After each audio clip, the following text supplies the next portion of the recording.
Bismillahirrahmanirrahim. Today's our topic is Aspergillus. जैसे कि fungi की स्पीशीज हम पढ़ रहे हैं, तो फंगाई की एक और स्पीशी है जिसे एस्परजिलस कहते हैं। एस्परजिलस स्पीशी जो है स्पेशली इसे कहते हैं, इसमें जो आती है ज़्यादातर एस्परजिलस फुमिगेटस आती है। एस्परजिलस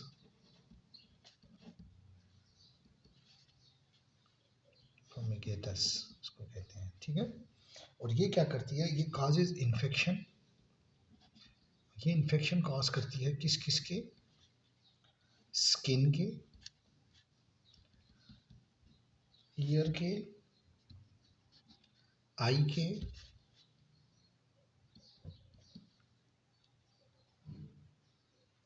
और लंग्स के। तो एस्परजिलस फुमिगेटस जो है वो हमारे पास इन्फेक्शन क्रिएट करता है स्किन का, ईयर का, आई का, लंग्स का।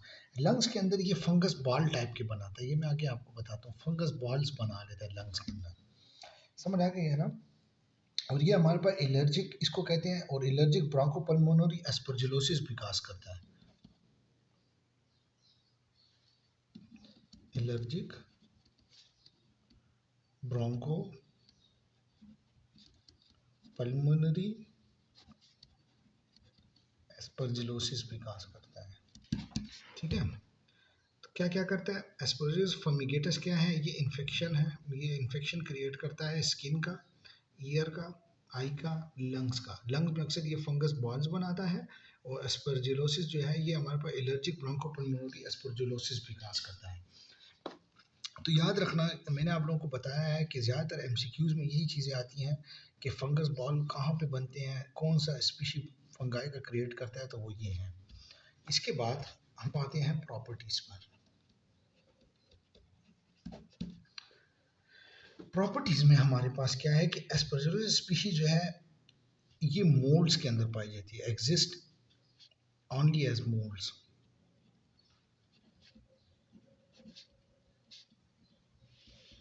मोल्ड्स। नंबर 2, इसके अंदर सेप्टेट हाइफे होते हैं। बताने की ज़रूरत है, जैसे मैंने पिछले लेक्चर में बताया कि सेप्टेट हाइफे क्या होते हैं, ऐसे इसे कहते हैं सेप्टेट हाइफे, ठीक है। ये सेप्टेट हाइफे इसके अंदर होते हैं, ठीक हो गया। और ये हमारे पास वी शेप क्रिएट करते हैं। तो सेप्टेट हाइफे होते हैं विद वी ब्रांचेस। जैसे देखो ये हो गया और ये इसको ऐसे ले आओ, तो ये सेप्टेट हाइफे होते हैं विद वी ब्रांचेस, ठीक है ना। Septate hyphae with V branches, तो ये हमारे पास septate hyphae with V branches होती हैं, ठीक। तीसरा क्या है कि इसकी वॉल्स जो होती हैं ना, वॉल्स जो हैं, ये वॉल्स ये जो होती हैं मोर और less parallel in contrast to Mucor and Rhizopus wall. ये मोर और लेस पैरेलल,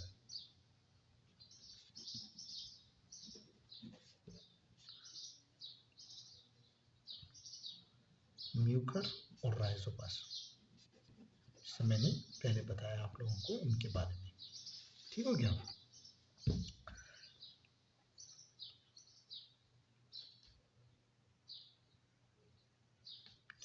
तो ये हमारे पास 3 किस्म की प्रॉपर्टीज इसकी हैं। हमने जैसे पढ़ा है कि हम आज की स्पीशी जो पढ़ रहे हैं वो है एस्परजिलस। एस्परजिलस फुमिगेटस जो है स्पेशल स्पीशी है, और ये जो है ये हमारे पास इन्फेक्शन क्रिएट करती है स्किन का, ईयर का, आई का और लंग्स का। इसके साथ साथ एस्परजिलिक जो है ना ब्रोंकोपल्मोनरी एस्परजिलोसिस भी कास्ट करता है। और इसके अलावा इसकी जो प्रॉपर्टीज़ हैं वो हमारे पास क्या है कि ये exist only as a mould, ठीक है। इसके अलावा हमारे पास इसमें सेप्टेट हाइफे होते हैं विद ब्रांचेस, और मोर और लेस पैरेलल टू म्यूकर और राइजोपस होता है, ठीक है। ये इसकी प्रॉपर्टीज हैं। अब आते हैं हम आगे ट्रांसमिशन की तरफ।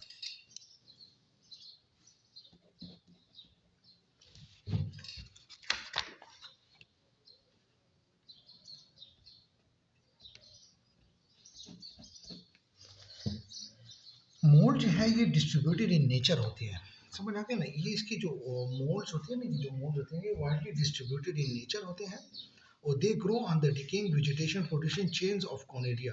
Transmission is by airborne conidia. Airborne conidia के थ्रू ये ट्रांसमिशन होता है। एयरबोर्न कोनिडिया मसलन एयरबोर्न थ्रू एयर ड्रॉपलेट्स के थ्रू होती है। मसलन एक बंदा बात कर रहा है तो उसका फासले दूसरे बंदे से इतना कम है कि उसकी जो मुंह से जो एयर ड्रॉपलेट्स निकल रहे हैं वो दूसरे बंदे के जो है वो हमारे पास या नेजल या ओरल वो इनहेल कर लेता है और उसको ये डिजीज ट्रांसमिट हो जाती है। ठीक हो गया। अब आते हैं पैथोजेनेसिस में।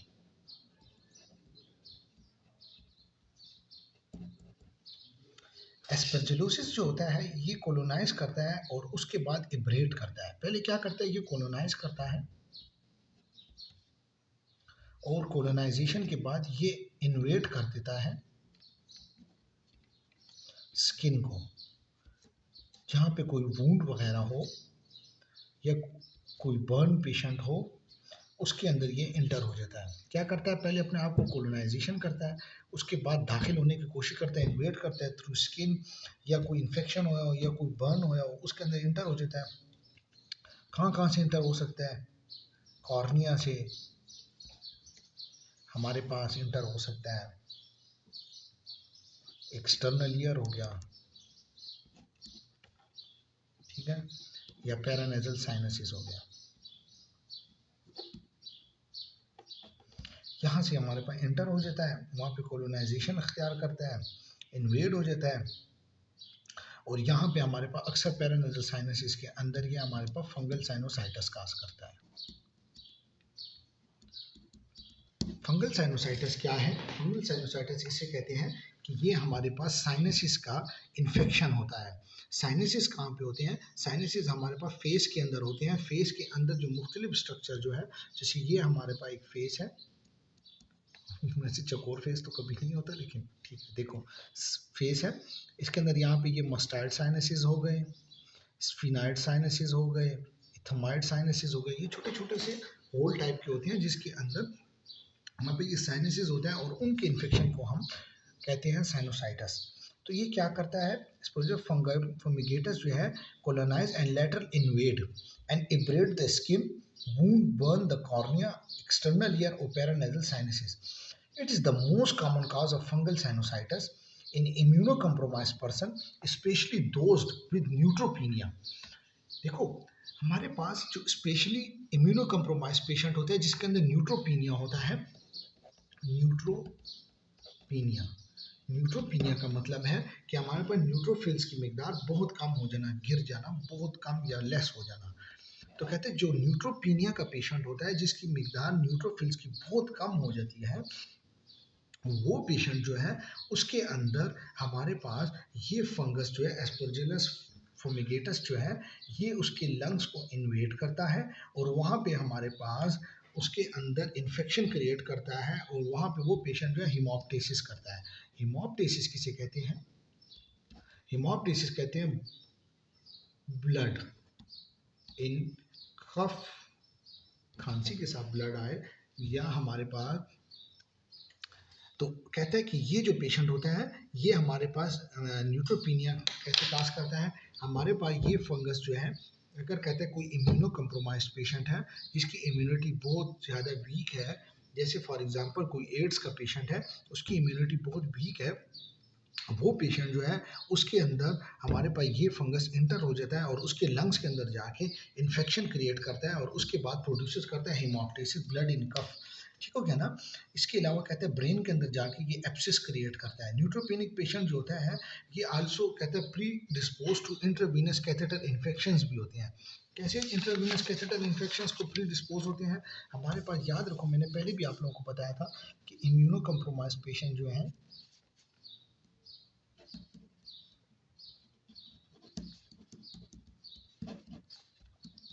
इम्यूनो कम्प्रोमाइज्ड जिनकी कुव्वत मुदाफ़अत कमज़ोर हो, ये वो पेशेंट होते हैं ज़्यादातर खुदा न खास्ता जिनको एड्स हो चुका हो, ठीक है, जिनकी अपनी इम्यूनिटी ना हो, जिनकी अपने जो हमारे पास डिफेंस ऑर्गेनिजम्स हैं, जैसे डिफेंस हमारे पास सेल्स हैं, जैसे ल्यूकोसाइट्स हो गया, WBCs हो गए, ये हमारे पास कमज़ोर हो जाए और दूसरे जो इन्फेक्शन है वो आके यहाँ पे इन्फेक्शन क्रिएट कर दें, इनको कहते हैं immuno compromise patients. Immuno compromise जिनकी क़ुव्वत मुदाफ़त कमज़ोर हो, इम्यूनो कम्प्रोमाइज में ज़्यादातर वो पेशेंट भी आते हैं ओल्ड एज हो, जिनकी हेल्थ बहुत वीक हो, जिनका क़ुव्वत मुदाफ़त बहुत ज़्यादा कमज़ोर हो। उन पेशेंट्स के अंदर क्या करता है, उन पेशेंट्स के अंदर ये फंगस जो है एस्परजिलस फर्मिगेटस जो है, ये हमारे पास कॉलोनी फॉर्मेशन करता है, उसके बाद इन्वेड करता है, अंदर घुसने की कोशिश करता है। कहाँ कहाँ से अंदर घुसने की कोशिश करता है, स्किन के ज़रिए, वूंड्स हो, कोई ज़ख्म वगैरह हो, किसी पेशेंट को जल चुका हो, कॉर्निया आई के ज़रिए, एक्सटर्नल ईयर के ज़रिए, पैरानेजल साइनसिस के ज़रिए। इसके अलावा कहते हैं कि ये हमारे पास most common cause of fungal sinusitis है, हमारे पास ये फंगल साइनोसाइटिस भी काज करता है। और ज़्यादातर इम्यूनो कम्प्रोमाइज पेशेंट में जिनके अंदर न्यूट्रोफिल्स की मिकदार जो है वो बहुत कम हो जाए, और जिसकी न्यूट्रोफिल्स की मिकदार कम होने की वजह से ये हमारे पास हेमोप्टाइसिस काज करता है, लंग्स के अंदर जाके इन्फेक्शन क्रिएट करता है, ब्रेन के अंदर जाके एप्सिस क्रिएट करता है। तो ये हमारे पास एक लीथल फंगस है इम्यूनो कम्प्रोमाइज पेशेंट्स के लिए। तो हमने इसमें क्या पढ़ा, हमने इसमें ये पढ़ा कि एस्परजिलस फर्मिगेटस जो है ये हमारे पास इन्फेक्शन क्रिएट करता है स्किन में, ईयर में, आई में, लंग्स में, और इसके साथ एलर्जिक ब्रोंकोपल्मोनरी एस्परजिलोसिस भी काज करता है। प्रॉपर्टीज़ क्या है, प्रॉपर्टीज़ ये है कि ये exist only as a moulds, septate hyphae होते हैं with branches, with V branches, ठीक है, जैसे कि वी शेप है, ये ऐसे होता है, ये वी ऐसे, septate hyphae with V branches, ठीक हो गया, याद रखना ज़रूर, septate hyphae with V branches. इसके अलावा इसमें मोर और लेस पैरेलल टू म्यूकर और राइजोपस होते हैं, ट्रांसमिशन इसका एयरबोर्न कॉनिडिया के थ्रू होता है। पैथोजेनेसिस क्या है, पैथोजेनेसिस ये है कि इसमें हमारे पास ये कॉलोनी फॉर्मेशन करता है, कॉलोनी फॉर्मेशन के बाद ये हमारे पास इन्वेड करता है स्किन को, वूंड को, बर्न्स, कॉर्निया, एक्सटर्नल ईयर के थ्रू, पैरानेजल साइनसिस, इसके अलावा पैरानेजल साइनसिस काज करता है, जिसको हम साइनोसाइटिस कहते हैं, फंगल साइनोसाइटिस। हमारे पास इम्यूनो कम्प्रोमाइज पेशेंट जिसमें न्यूट्रोपीनिया हो जाता है, जिसकी क़ुव्वत मुदाफ़त बहुत कमज़ोर होती है, उन पेशेंट्स के अंदर ये घुस के लंग्स के अंदर इन्फेक्शन क्रिएट करता है, हेमोप्टाइसिस काज करता है। इसके अलावा ब्रेन में इंटर होके हमारे पास ब्रेन के अंदर एब्सेस क्रिएट करता है। तो ये हमारे पास इसकी पैथोजेनेसिस हो गई। इसके अलावा जो है एस्परजिलोसिस जो होता है, इसके अंदर एबिलिटी होती है कि ये ग्रो करे हमारे पास स्पेशल कैविटीज़ के अंदर विद इन द लंग्स, ठीक हो गया। इसके अलावा यहाँ पे ये कैविटीज़ के अंदर प्रोड्यूस करता है एस्परजिलोमा, ये हमारे पास लंग कैविटीज़ के अंदर, जब ये लंग्स के अंदर इंटर होता है तो कैविटीज़ के अंदर ये हमारे पास एस्परजिलोमा फॉर्मेशन करता है, ठीक हो गया। क्योंकि जब एस्परजिलोमा फॉर्मेशन करता है, इस एस्परजिलोमा को हम कहते हैं फंगस बॉल। तो क्या करता है, लंग्स के अंदर इंटर हुआ लंग्स के अंदर जो कैविटीज़ होती हैं, कैविटीज़ के अंदर एस्परजिलोमा फॉर्मेशन करता है, एस्परजिलोमा को हम फंगस बॉल्स कहते हैं। अगर हम इस पेशेंट के अंदर एक्सरे करें ना, तो ये जो है ना हमें ऐसे नज़र आता है कि हमारे पास एक्सरे के अंदर ये फंगस बॉल्स की तरह नज़र आता है, समझ आ गई है ना, एक्सरे के अंदर। तो ये हमारे पास लंग्स के अंदर इंटर होता है, इंटर होने के अंदर कैविटीज़ के अंदर एस्परजिलोमा फॉर्मेशन करता है जैसे फंगस बॉल्स। अच्छा जी, तो मैं आप लोगों को बता रहा था कि हमारे पास ये कैविटीज़ के अंदर एस्परजिलोमा करता है। अगर हम इस पेशेंट का चेस्ट एक्सरे करें, तो चेस्ट एक्सरे करें और अगर हम पहले इरेक्ट पोजीशन में करें, इरेक्ट का मतलब होता है स्टैंडिंग पोजीशन में इस पेशेंट का चेस्ट एक्सरे करें, तो ये जो है हमारे पास ये जो एस्परजिलोमा फंगस बॉल जो है ये अपनी पोजीशन चेंज करते रहते हैं, ठीक है ना। तो ये जो है ना स्ट्रक्चर जो होता है ना ये चेंज करता है पोजीशन। अगर पेशेंट इरेक्ट सुपाइन पोजीशन हो, अगर इरेक्ट पोजीशन में करे तो इसकी अपनी अलग पोजीशन होती है, अगर सुपाइन पोजीशन में करे, लेट के एक्सरे करे तो उसकी अपनी पोजीशन होती है। तो ये जो एस्परजिलोमा जो होते हैं फंगस बॉल जो होते हैं ये अपनी पोजीशन एक्सरे के अंदर चेंज करते रहते हैं। तो ये बिल्कुल फंगस बॉल्स की तरह होते हैं, इसको हम एस्परजिलोमा कहते हैं। अब लेबोरेटरी डायग्नोसिस इसकी कैसे होगी? हम एक बायोप्सी स्पेसिमेन ले लेते हैं, स्पेसिमेन लिया, ठीक है, एस्परजिलस का हमने स्पेसिमेन ले लिया किधर से, और वहाँ पे हम देखते हैं कि उसके अंदर हमारे पास सेप्टेट मौजूद होते हैं। ये जो सेप्टेट होते हैं इनके अंदर ब्रांचिंग हाइफे मौजूद होते हैं, ठीक हो गया ना, जो इन्वेडिंग किया होता है टिश्यूज को। अगर हम इसका कल्चर ले लें तो कल्चर के अंदर हमारे पास चेन ऑफ कोनिडियाज नजर आएंगे।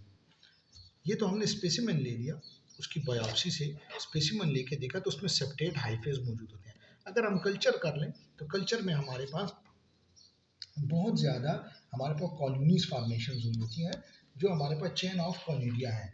तो ऐसे हम ये लेबोरेटरी डायग्नोसिस करते हैं। ट्रीटमेंट के लिए जो इसकी ट्रीटमेंट है, ड्रग ऑफ चॉइस जो है वो इसकी है वो वोरिकोनाजोल, ये इसकी ट्रीटमेंट है। वोरिकोनाजोल हम इसको देते हैं, जो हमारे पास ड्रग ऑफ चॉइस है इन्वेसिव स्पर्जिलोसिस के लिए, समझ आ गया ना। और इसके अलावा हम एम्फोटेरोसिन भी यूज़ करते हैं।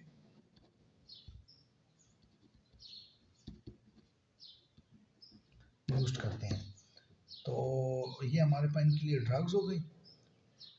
अक्सर पेशेंट्स के अंदर जो एलर्जिक हमारे पास ब्रोंकोपल्मोनरी एस्परजिलोसिस काज करते हैं, उनके हम अक्सर स्टीरॉइड्स वगैरह भी देते हैं। तो ये हमारे पास एस्परजिलोसिस के बारे में था, जो मैंने आप लोगों को सारा बता दिया है। अगर किसी का कोई सवाल हो तो मुझसे ग्रुप में पूछ सकता है। तो ये एस्परजिलोसिस की बात है। इसके बाद हम म्यूकर एंड राइजोपस के बारे में पढ़ेंगे। तो इसके साथ साथ हमारा एक और स्पीशी बस नीमोसिस्टाइटस रह जाएगा, तो वो हमारे पास फंगल स्पीशीज खत्म हो जाएंगी। तो मैं इंशाल्लाह दूसरे लेक्चर में आपको म्यूकर एंड राइजोपस के बारे में बताता हूँ। ओके जी, थैंक यू, अस्सलाम वालेकुम।